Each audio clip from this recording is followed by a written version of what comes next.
O bom combate da fé. Combate o bom combate da fé. Toma posse da vida eterna, para a qual também foste chamado, e de que fizeste a boa confissão perante muitas testemunhas. Então, como nós dissemos, hoje vamos entender o que Paulo queria dizer quando falou sobre o bom combate da fé. A pergunta é essa: será que Paulo está falando de uma luta aberta contra o diabo, contra o pecado ou contra o mundo? Não era, porque se nós tivéssemos que lutar abertamente, diretamente, contra qualquer um desses inimigos, com certeza nós seríamos derrotados. É bom que ninguém tente fazer isto. É bom que você aprenda como se faz o bom combate da fé primeiro. Então, nós sabemos que não é um confronto nosso direto com esses personagens aí, mas sabemos que alguém fez esse confronto. E é exatamente por isso que temos que aprender sobre o bom combate da fé. Porque alguém fez por nós, alguém combateu, alguém venceu por nós. E nós sabemos que este alguém é o Senhor Jesus. Primeiro versículo: Jesus venceu o diabo. E visto como os filhos participam da carne e do sangue, também ele participou das mesmas coisas, para que pela morte aniquilasse o que tinha o império da morte, isto é, o diabo. Hebreus 2,14. Jesus também venceu o pecado. De outra maneira, necessário lhe fora padecer muitas vezes, desde a fundação do mundo, mas agora na consumação dos séculos, uma vez se manifestou para aniquilar o pecado, pelo sacrifício de si mesmo. Hebreus 9,26. E terceiro, o Senhor venceu o mundo. Tenho-vos dito isso, para que em mim tenhais paz, no mundo tereis aflições, mas tende bom ânimo, eu venci o mundo. Este versículo é digno de ser observado com calma. Nós já ouvimos muito e até já falamos. A gente diz assim: então, irmãos, Jesus disse para você não desanimar, porque ele venceu o mundo, e ele disse: eu venci o mundo e vós vencereis. A gente põe até uma palavrinha a mais na boca de Jesus, né? Depois vai procurar lá no versículo, não tem Jesus falando e vós vencereis. Ele termina dizendo: eu venci o mundo. Aí você fala: mas precisava de ter? Não precisava. Por que Jesus para dizendo eu venci o mundo? Porque não existe duas vitórias, só existe uma vitória, a dele. Mas a vitória dele foi conferida a nós. Quando ele disse eu venci o mundo, a vitória dele passa a ser a nossa própria vitória. Neste mesmo texto ele diz assim: olha, tenho-vos dito isso para que em mim tenhais paz. A doutrina que Paulo ensinou sobre a nossa identificação com Cristo nos ensina que nele nós temos paz, nós temos justificação, nós temos redenção, nós temos poder, nós temos vitória.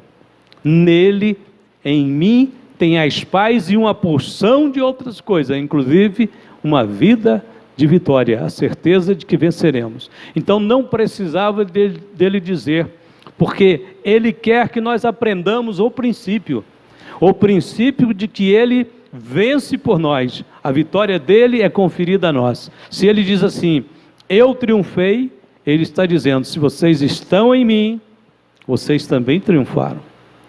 É uma identificação. Deus estabeleceu que fosse assim. Note então que precisamos apenas estar nele. Somos então vencedores nele. A vitória de Cristo é aplicada a nosso favor pela fé. A perseverança na fé é a única batalha que o crente tem que lutar. E Paulo chama de bom combate porque o nosso representante já venceu. 3 versos importantes sobre esse estado, essa condição de vitorioso. Vamos ver? Mas em todas essas coisas somos mais do que vencedores por aquele que nos amou. Romanos 8,37. Seguindo. Ora, o aguilhão da morte é o pecado, e a força do pecado é a lei, mas graças a Deus que nos dá a vitória por nosso Senhor Jesus Cristo. 1 Coríntios 15, 56 e 57. E eles o venceram pelo sangue do Cordeiro e pela palavra do seu testemunho, e não amaram a sua vida até a morte. Apocalipse 12, 11. Então, mas vamos agora detalhar um pouquinho mais. Quem são os vencedores? A vitória de Cristo é suficiente para todos, mas eficiente para aqueles que nasceram de novo, para aqueles que estão em Cristo e para aqueles que permanecem na fé. João escreveu na sua primeira epístola, capítulo 2, verso 1 e 2. Ele é a propiciação pelos nossos pecados, e não somente pelos nossos, mas pelos do mundo inteiro. Mas o mundo inteiro automaticamente será salvo? Não. Porque a suficiência de Cristo se torna eficiente na vida daqueles que creem. Então vamos lá. Quem são os vencedores? Primeiro, aqueles que nasceram de novo. Porque todo que é nascido de Deus vence o mundo. E esta é a vitória que vence o mundo, a nossa fé. Quem é que vence o mundo, senão aquele que crê que Jesus é o Filho de Deus? 1 João 5, 4 e 5. Para se obter o novo nascimento, o primeiro passo é a fé em Cristo, como nós já falamos. João capítulo 1, verso 12. Mas a todos quanto receberam, deu-lhes o poder de serem feitos filhos de Deus. Os homens nascem mortos espiritualmente, nascem mortos. E na conversão ele recebe a vida espiritual. A Bíblia, Paulo diz que ele nos vivificou. Essa vivificação, ela é oculta, ela é secreta. Ela acontece às vezes no momento em que a pessoa está ouvindo a palavra de Deus pela primeira vez, pela segunda, pela 10ª vez. Cada um tem uma experiência. A conversão de Paulo foi dramática. Ele cai, vê a luz, Jesus fala com ele.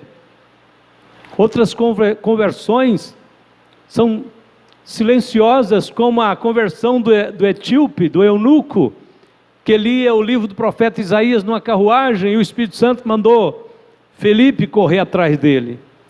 E ele correu e aproximou da carruagem que ia andando. Ele disse: entende o que lê? Não há quem me explique. E o Felipe subiu naquela carruagem e ensinou para ele que o profeta falava do Messias sofredor, do Messias salvador. E a Bíblia diz que aquele homem nasceu de novo e disse: eu creio. Há alguma coisa que me impeça de ser batizado? Felipe disse: não, se você crê, é lícito. Pare perto de alguma água, de algum riacho, de algum córrego, que eu vou te batizar. Que diferença! A conversão de Paulo, a conversão do eunuco, os dois foram salvos, vivificados, com experiências diferentes. Então talvez daí você pode entender que às vezes sua conversão, seu novo nascimento, foi diferente do meu. Eu converti a primeira vez que eu ouvi o Evangelho. Primeiro dia, os primeiros minutos que eu estava ouvindo o Evangelho, eu nasci de novo. Deus tocou minha vida. Outros, eu tinha um amigo na época que eu converti, que ele frequentou a igreja por 1 ano. Nesse 1 ano ele ficou muito oprimido, ele teve experiências horríveis com demônios, com espíritos que atacavam ele fisicamente. que conversavam com ele, que ameaçavam matá-lo todos os dias. E ele ia para a igreja. Às vezes ele saía da igreja e ele percebia que naquela noite ia ser muito difícil, porque ele acordava à noite, tinha demônios ao redor da cama dele. Ele acordava, às vezes a cama estava flutuando no ar, os demônios dizendo que iria matá-lo, tocava no corpo dele, arrancava o cobertor dele, transfigurava em um aspecto de um cão, de um cachorro. Ele já tinha aprendido a clamar pelo sangue de Jesus, e ele ficava, o sangue de Jesus tem poder, o sangue de Jesus tem poder, mas ele ia cansando. E muitas vezes ele saía da República, do quarto que ele morava, ali na Rua Jaraguá, perto da Castelo Branco, e ele saía dali e seguia a Rua Jaraguá em direção à Avenida Anhanguera, até um certo ponto, depois dobrava à esquerda e saía numa ruinha que tinha lá embaixo, onde acho que não deve ter até hoje o Sesc ou SESI? Sesc, você conhece lá. Ao lado ali moravam os irmãos, que era amigo dele, e ele batia na porta: deixa eu posar com vocês aqui, eu não aguento mais. O que aconteceu, irmão Baltazar? Ele diz: não, hoje está insuportável, os demônios querem me matar, me acordaram, bateram na porta, e depois já passa para dentro. Eles batiam na porta, mas depois, em 2 minutos depois, já estava dentro, sem abrir a porta mesmo. Eram espíritos. E aí os irmãos diziam: não, vamos orar. Oravam por ele, e ele dormia por lá, para conseguir dormir. Mas ele ainda não tinha sido liberto. Ele disse que um dia, num culto simples, de quinta-feira, com poucas pessoas na igreja, a igreja também que eu me converti, não tinha muitas pessoas no culto de quinta-feira, 30, 40 pessoas, mas ele estava lá no mesmo cantinho que ele sentava sempre, e ele disse, enquanto o pastor falava, ele disse que desceu sobre ele um poder, algo que queimou, que fez arder o coração dele, que envolveu ele, e ele disse, naquele momento ele colocou-se de pé e disse, estou liberto, o Senhor alcançou minha vida, tocou-me nesta noite, voltou para casa e nunca mais teve aquelas opressões malignas, nunca mais. Eu ficava admirado, falava, irmão, se eu tivesse um testemunho igual ao seu, eu ia correr o mundo, contando ele. E ele era de ficar calado, ele não contava essas coisas, às vezes a gente contava por ele, que ele contava para a gente conversas pessoais. Ele esteve aqui uma vez na nossa igreja, muito tempo atrás, porque foi um amigo, né, das mesmas épocas, nos convertemos nas mesmas épocas praticamente. Então, o poder do Senhor vem e vivifica. João escreveu dizendo assim, olha, quem é nascido de Deus, o maligno não lhe toca, porque a sua semente permanece nele. O pregador, pastor Jimmy Swaggart, conta uma experiência de uma menina, de uma mocinha, que foi criada na igreja, mas quando começou a pegar uma certa idade, embanou com outras moças lá do seu setor, da sua cidade, e deixou a igreja. Mas ela frequentou desde a infância a igreja, já tinha vínculos com a igreja, com a fé. Sua mãe era crente, e ela ficou sabendo de uma banda de rock muito famosa na época, ia tocar em determinado lugar, e ela pegou e com as amiguinhas disseram, nós vamos, então vamos. E aquela banda, eles eram satanistas, eles usavam droga durante o show cheio de fumaça, escuro, com luzes coloridas e tal. Mas tinha pior ainda, as meninas, as outras que levaram ela, disse, olha, mas nós, quando terminar o show, tem uma outra coisa que a gente vai fazer. A gente vai passar pelo camarim dos músicos. Ela disse, eu topo tudo, onde vocês forem eu vou. Eu tô a fim de conhecer esse mundão, né? Aí, ela foi, o show aconteceu, eles conseguiram o ingresso para ela, era caro, mas conseguiram. Para as coisas do mal, vai aparecendo, né? Quem quer ver a ruína dos outros. E aí quando terminou o show, alguém veio e disse: venham as meninas, agora é a vez de vocês, lá atrás.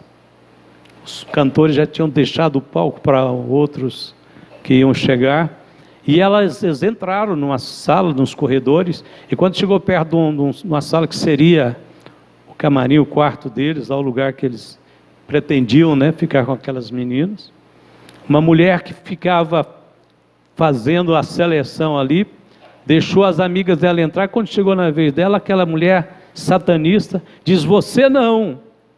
Ela diz: por que eu não? Eu tenho um ingresso, eu tenho uma senha para poder participar dessa parte de cá também. Ela diz: você não, você é daqueles que receberam o fogo de Deus sobre a sua vida. Ela diz: como é que a senhora sabe? É dizer: eu não engano, eu sei muito bem o lado que eu estou e o lado que você está. Cai fora daqui, menina. E aquela menina levou um impacto de Deus naquela hora e acordou, né? Espera aí, eu sou diferente. Eu não sou igual minhas amiguinhas que estão prostituindo lá dentro com esses drogados, não. A própria satanista me expulsou ela de lá. Se você cair fora daqui, você tem uma marca, você tem uma luz, você tem algo em você que não é inapagável. Interessante, né? Muitas vezes nem o pecado, às vezes praticado por desobediência, consegue tirar todos os vestígios, todos os sinais de Deus da vida de uma pessoa. Por mais que ela fique longe, por mais que ela insista no mundo, uma hora ou outra, o próprio Satanás vai acabar dando uma lição nela.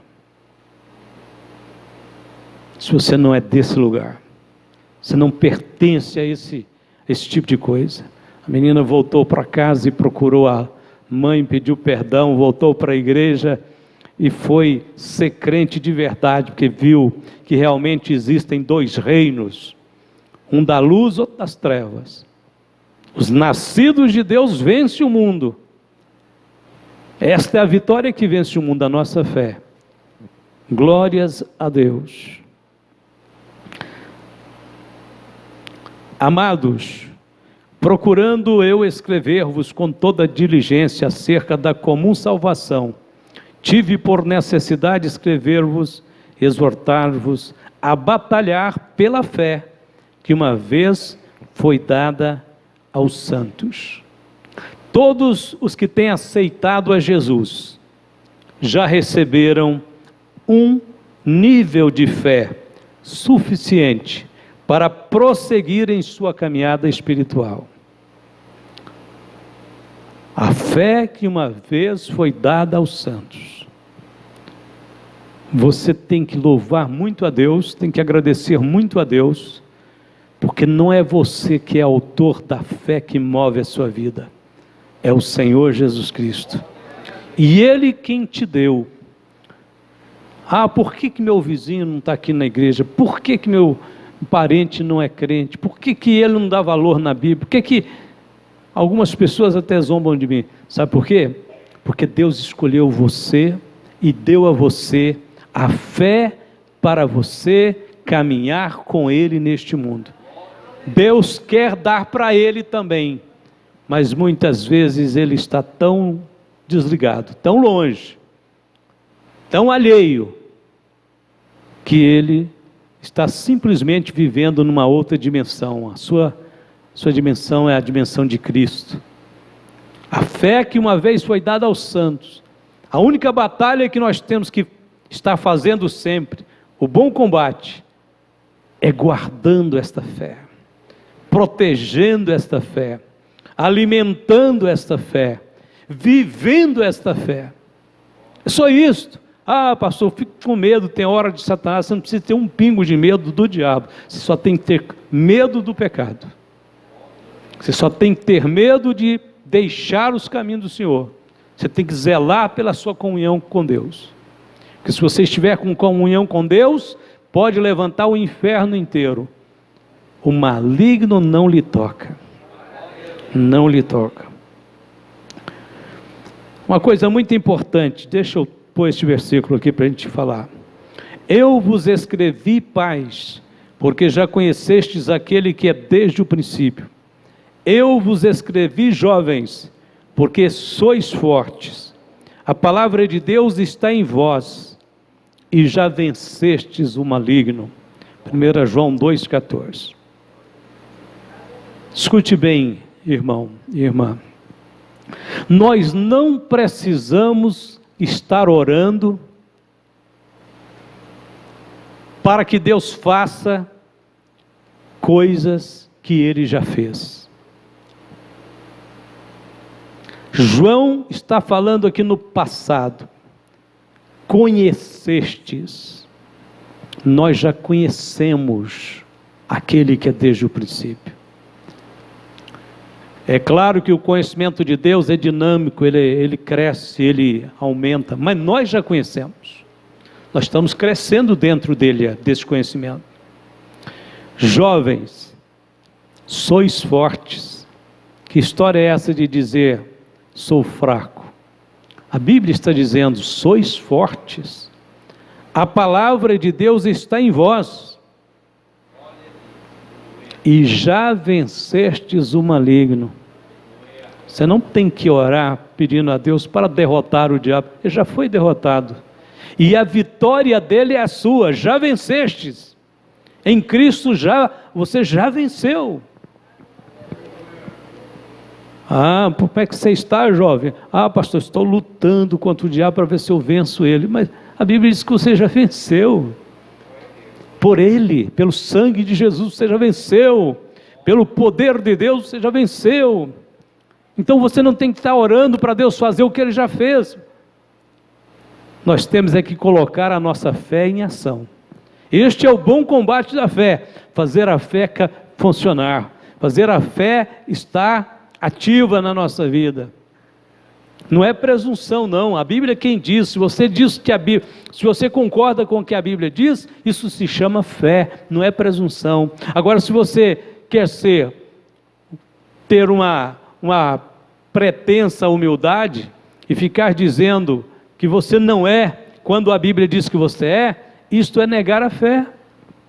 É interessante que nós, quando confessamos, a Bíblia diz que eles venceram pela palavra do testemunho. Venceram pela palavra do testemunho que deram. O versículo ficou um pouco lá atrás, depois nós buscamos ele. Mas diz lá que eles venceram pelo sangue, pela palavra do testemunho e por não amarem as suas vidas, mas até a morte, por conta de amar a Cristo. 3 coisas. Mas vamos pensar só no do meio. Eles venceram pela palavra do testemunho. O que é isso? Que testemunho? Você dá um testemunho de você. Vem aqui na frente, irmão, eu era perdido, eu era isso, eu era aquilo, agora sou uma nova criatura, Deus me salvou. Bonito, maravilha. Você deu um testemunho sobre você. Mas olha, aprenda uma coisa. O maior testemunho sobre a sua vida é aquilo que está na Bíblia. Os filhos de Deus, Deus diz o que eles têm, quem eles são, para onde eles vão, o que eles podem, o que eles não podem. O maior testemunho sobre mim e sobre você é esta palavra do testemunho, é essa aqui, ó. Quando você lê e diz assim, está escrito, Jesus diz que eu sou luz do mundo e sal da terra. Então não tem eu acho, eu penso. Jesus diz que eu sou, então eu sou. Eu aceito o testemunho da palavra a meu respeito. O que Deus diz que eu sou é verdadeiro. Irmãos, nós damos testemunhos a respeito de Jesus, mas Jesus também dá testemunho a nosso respeito. E não existe nada mais bonito, mais maravilhoso de descobrir as palavras de testemunho de Deus a nosso respeito, de Cristo a nosso respeito. Aí a Bíblia diz que eles venceram por causa da palavra do testemunho, ou seja, quando o diabo dizia assim, vocês são pobres, fracassados, fracos, vencidos, os que venceram diziam assim, olha Satanás, você é o pai da mentira, o livro está dizendo que eu sou em Cristo, o livro diz quem eu sou nele, e o que eu posso nele, o que o Senhor fez por mim, a vitória dele, ele diz que é a minha vitória. É por isso que Jesus não precisa dizer eu venci, vós vencereis. Quando ele diz eu venci, ele está dizendo vocês que estão comigo, em mim, são muito mais do que vencedores. Ele nem tem que falar isso, ele quer que você deduza isso, entenda isso. Então, esta é a palavra do testemunho. Segundo, quem são os vencedores? Primeiro, então, são aqueles nascidos de Deus. Segundo, aqueles que estão em Cristo. Estar em Cristo é tudo que nós precisamos para viver acima de todas as fraquezas, de todo o mal, de todo império das trevas, de todo o engano de Satanás, porque quem está em Cristo está livre, está fora deste âmbito de derrota, de fracasso. Paulo diz: bendito Deus e Pai de nosso Senhor Jesus Cristo, o qual nos abençoou com todas as bênçãos espirituais nos lugares celestiais em Cristo, expressão em Cristo, como também nos elegeu nele, antes da fundação do mundo, para que fôssemos santos e irrepreensíveis diante dele em amor, e nos predestinou para filhos de adoção por Jesus Cristo, para si mesmo, segundo o beneplácito de sua vontade, para louvor e glória de sua graça, pela qual nos fez agradáveis a si, no amado. Essa expressão em Cristo, nele, com ele, em quem, no amado, essas expressões ocorrem por 130 vezes no Novo Testamento, e só na carta aos Efésios ocorre 30 vezes. A carta aos Efésios é a carta que demonstra profundamente quem somos nós nele, em Cristo, onde estamos quando estamos em Cristo. Paulo diz que nós não estamos apenas com os pés aqui na terra, quando estamos em Cristo também estamos assentados nos lugares celestiais. Que lugares são estes? A Bíblia diz que Cristo ressuscitou e ascendeu-se ao céu e assentou-se à destra do trono de Deus nos céus, acima de todos os principados, potestades, poderes que se nomeia neste século e no vindouro, e diz que tudo Deus, o Pai, colocou debaixo dos seus pés. E depois, então, a Bíblia diz assim: nós estamos assentados com eles neste lugar. Que lugar é este? Lugar de governo, lugar de autoridade, lugar de honra, lugar de privilégio. Então, no mundo espiritual, você não vai ser rei, sacerdote, não. Você já é. No mundo espiritual, você já é uma autoridade constituída por Deus dentro do seu reino. A gente não usa essa autoridade, por exemplo, para dar bronca com uma pessoa, para dar ordens para outra, mas quando você está em atividade espiritual, que você está combatendo contra espíritos maus, perturbadores, que estão invadindo um lar, que está afligindo uma pessoa, você pode exercer essa autoridade com confiança. O diabo não tem que ter direito se vai sair ou se não vai, se vai deixar a pessoa ou não vai. Ele não tem nem direitos de decidir isso. Você é quem decide. Se você diz vai embora, ele tem que ir embora. Ele até pode dizer que não quer, que não vai. Apenas a conversa dele.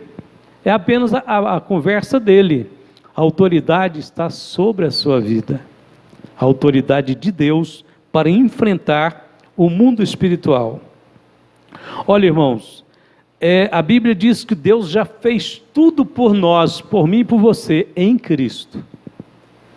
Por isso que não existe nenhuma bênção fora de Cristo. Tudo que Deus faz, Ele faz por meio de Cristo e para aqueles que estão em Cristo.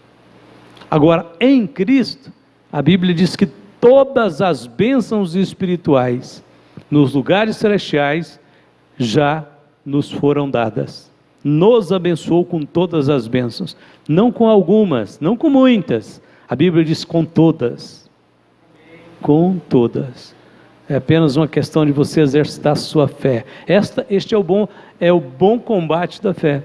Um mundo um pouco diferente, e você se firma na fé, na palavra. O Senhor disse que eu sou escolhido. O Senhor disse que eu estou nele, e nele eu tenho a vitória. Então você fica seguro nisso, fica confiante nisso, vai confessando isso. Aliás, uma coisa boa para se fazer na hora dos combates espirituais, da guerra espiritual, é você confessar o que a palavra de Deus diz a respeito de você, a respeito de sua autoridade, a respeito da sua filiação, a respeito do seu novo nascimento, a respeito da sua salvação. Confesse, repita, diga para você mesmo e para quem quer, para quem se interessar de saber. O mundo espiritual está ao redor de nós muitas vezes, mas às vezes até mais perto da gente que a gente imagina.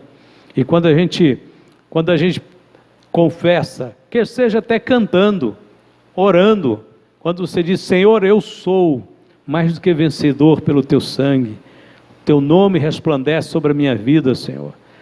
Senhor, a tua presença na minha vida é um escudo de proteção, nem um exército, nem o inferno pode me tocar. Você está confessando o que a Bíblia diz.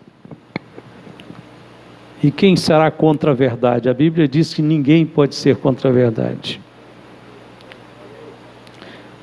Jesus disse: se vós estiverdes em mim e as minhas palavras estiverem em vós, pedireis tudo o que quiserdes, será feito. Então essa identificação com Cristo, estar nele. Ele ilustra pelos galhos da videira. Estar nele, comunhão com ele, conversa com ele todos os dias, procure desenvolver o seu amor, sua comunhão com Cristo. Esta é a base da vitória. E por fim, o escritor aos Hebreus é usado pelo Espírito Santo para animar os crentes a perseverarem na fé. É o bom combate que Paulo falou. Então, primeiro, a epístola diz: retenha o princípio da sua confiança. Vamos ler. Porque nos tornamos participantes de Cristo, se retivermos firmemente o princípio da nossa confiança até o fim. Nós queremos e precisamos ser participantes de Cristo. Quando a gente está ceando aqui, pão, vinho, nós temos exatamente uma ilustração, né, uma demonstração didática de como participar de Cristo, ao tomarmos o pão, ao tomarmos o cálice, e participamos dele naquele momento, não apenas porque estamos ingerindo aquele pão e aquele vinho, é porque estamos obedecendo a ordem dele. Pelo fato de que nós consideramos que as palavras de Cristo são verdadeiras, são necessárias de serem observadas, e quando a gente então põe a obediência para funcionar, então a partir daquele momento você está participando de Cristo. Poderia ser ceando o pão e o vinho, poderia ser cantando, poderia ser lendo a Bíblia, poderia ser tendo comunhão um irmão com o outro. A partir daquele momento em que você coloca em ação a sua fé em Deus, você começa a participar de Cristo. Agora, nos tornamos participantes dele se retivermos firmemente o princípio da nossa confiança até o fim. O que é o princípio da confiança? O princípio da confiança foi aquilo que aconteceu em nossa vida, na nossa salvação, no nosso novo nascimento. O Senhor plantou dentro de nós a fé suficiente para caminhar com Ele até o céu. Então Paulo, o escritor aos Hebreus, diz: vamos reter firmemente o princípio da nossa confiança, que é a fé que vence o mundo, que é a fé que nos liga ao vencedora, a vitória de Cristo, né? O que mais? Só mais isto. Mostre o mesmo cuidado até o fim. O versículo diz: mas desejamos que cada um de vós mostre o mesmo cuidado até o fim, para a completa certeza da esperança, para que vos não façais negligentes, mas sejais imitadores dos que pela fé e paciência herdam as promessas. Mostre o mesmo cuidado até o fim, o mesmo zelo, mesmo amor pela verdade, mesmo amor pela doutrina, pelo ensino de Cristo, que caiu no seu coração, que está regando a sua vida. Sua vida espiritual é uma planta que é regada pela doutrina do Senhor. Lá em Deuteronômio, né, Deus fala para Moisés: goteje a minha doutrina. Muito parecido com a chuva que cai e que faz as plantas ficarem cheias de vida. A doutrina do Senhor vivifica, renova, faz a nossa vida crescer, como uma planta cresce sob a chuva. E para terminar então, a conclusão: desde a estrada de Damasco até aquele dia que Paulo falou isto, Paulo confiou plenamente na graça do Senhor. Paulo era um homem em Cristo. Por conta dessa identificação, foi duplamente abençoado. Por fim, quando terminou seu ministério em Roma, Paulo enfrentou a morte vitorioso. Foi aí que ele disse: combati o bom combate, acabei a carreira, guardei a fé. Desde agora a coroa da justiça me está guardada, a qual o Senhor, justo juiz, me dará naquele dia, e não somente a mim, mas também a todos os que amarem a sua vinda. Amém? Curve a cabeça.